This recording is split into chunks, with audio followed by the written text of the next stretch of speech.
Мен енді бұрынғы уақытларда әр жерде істеп, жұмысы жүретін едім, сырт елдерде жүретін едім.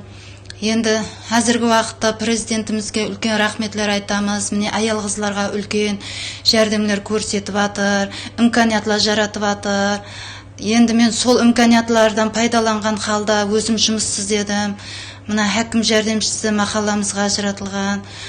Соның жәрдемінде, соның көмегінде мына нан өнімлерін үйімнен ашып, әзіргі уақытта 2 қыз жұмысымен тәмелеп, сол сауда сатық қылып, налларымыз жақсы, күніге 100-200 нан, және де заказлар аламыз.